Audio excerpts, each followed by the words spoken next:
à toutes et tous, bienvenue à la permanence en ce début d'année. Je vous retrouve après un week-end de mobilisation forte à Bordeaux, acte 9 des Gilets jaunes, plus de 15 000 personnes dans les rues de Bordeaux. Et une explication à cette mobilisation girondine qui est très forte, c'est qu'on a une particularité ici en Gironde, c'est un taux de pauvreté, notamment à Bordeaux, qui est de 18% et qui est donc plus élevé que le taux de pauvreté au niveau national. Et c'est également cette métropole bordelaise qui attire et qui concentre beaucoup de richesses, beaucoup de services publics et qui laisse l'extérieur de cette métropole, le reste de la Gironde, dans un désert quasiment de services publics où les gens en fait vivent dans des conditions de pauvreté qui sont supérieures à la métropole. Il y a également une population précaire ici, ce sont les étudiants, plus de 100 000 étudiants dans la région bordelaise et avec des problèmes de logement qui s'appliquent à eux mais qui s'appliquent aussi à tout le reste de la population bordelaise.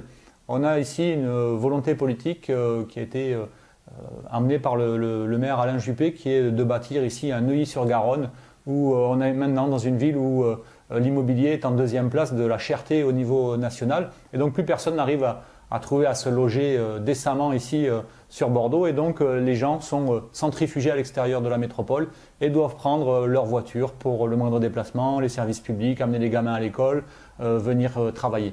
Donc c'est une des explications qui fait que la Gironde est très mobilisée sur ces gilets jaunes et ça va pas s'arrêter puisqu'on voit que de semaine après semaine le gouvernement n'apporte aucune réponse politique à ces demandes légitimes des gilets jaunes qui sont de vivre dignement de leur travail, de pouvoir boucler les fins de mois, de pouvoir remplir leur frigo, d'avoir donc juste de quoi faire face à la cherté de la vie.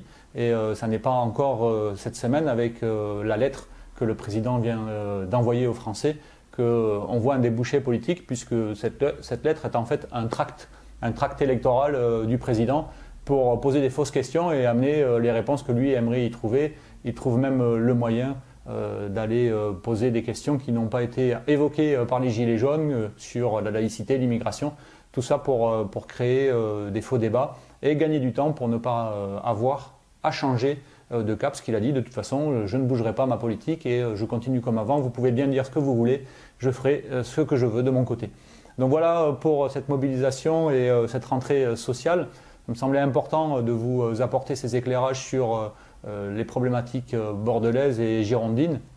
Et puis vous dire surtout qu'il ne faut pas lâcher cette affaire-là. C'est la mobilisation, on l'a vu encore, a pris une ampleur nouvelle avec aussi un public très pacifique malgré quelques incidents qui émaillent toujours ces manifestations.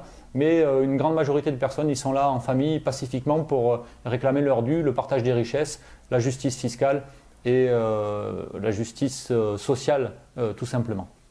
Donc je vous invite à vous mobiliser aux côtés des Gilets jaunes, à les soutenir. Et je vous donne moi rendez-vous dès ce soir pour mes vœux. Ce sera retransmis aussi sur les réseaux sociaux. Et puis dans les prochaines échéances de ces mobilisations. Voilà, je vous dis à très bientôt, soyez prudents, portez-vous bien.